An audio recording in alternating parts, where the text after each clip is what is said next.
So my first question to you today is, how would you define marriage? Well, many people might say something like, it's a union of two or more people who are legally recognized by the government, or it's a couple that lives together and has and raises children.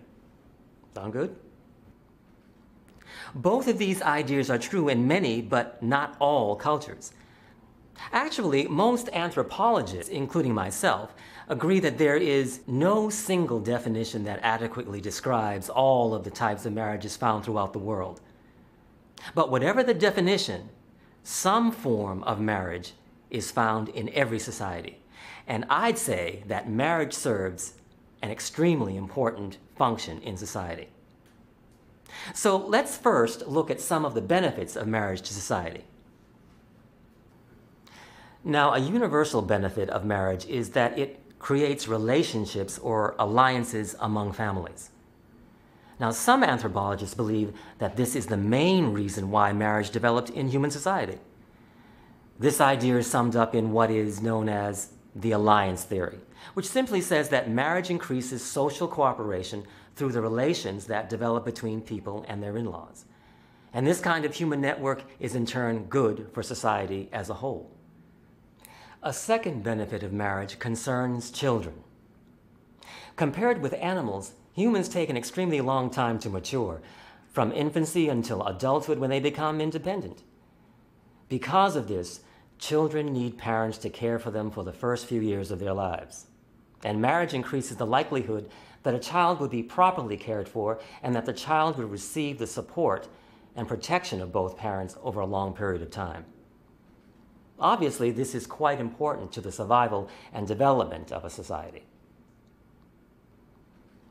Now, children also play a role in the third and final benefit we'll discuss.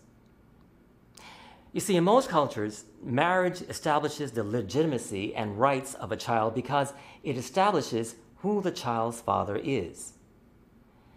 Now, this is known as the legitimacy argument, which says that in order for a child to be recognized and respected by the community, the child must be linked to a father who is legitimately married to the child's mother. This is particularly true in most modern societies, where there is a strong pressure for couples to get married if the woman becomes pregnant. However, I might add that this kind of pressure is lessening in some Western countries. All right, so I hope that we agree that marriage benefits society in many ways. Next, I'd like to consider who marries whom and why. Any guesses?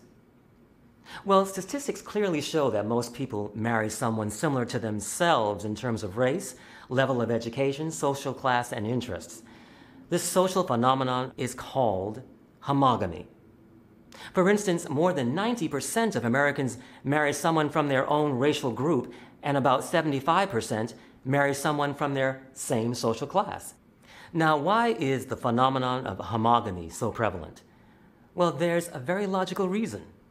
People tend to marry people they've met in their daily lives, and most people tend to live near and socialize with people from their own racial group, their own social class, and with similar levels of education.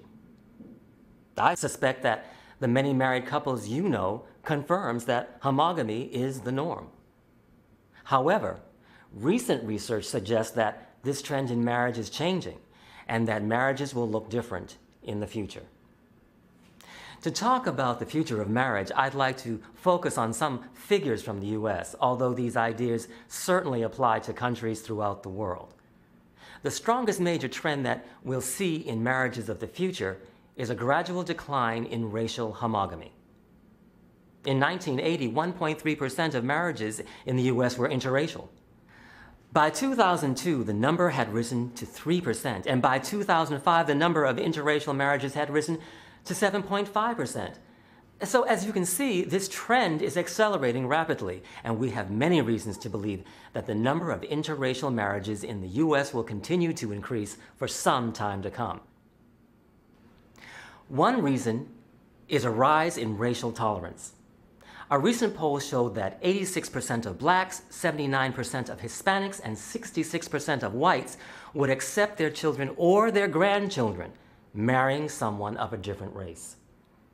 Another reason anthropologists believe interracial marriages will become more common is related to anticipated increases in the Hispanic and Asian populations in the U.S.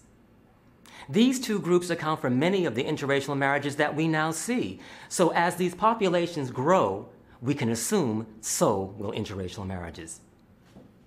Now, I hope you'll agree that this trend is a very welcome one. Remember that one universal characteristic of marriage is that it creates alliances. And what better way to bring down racial and nationalistic barriers than through interracial and international marriages?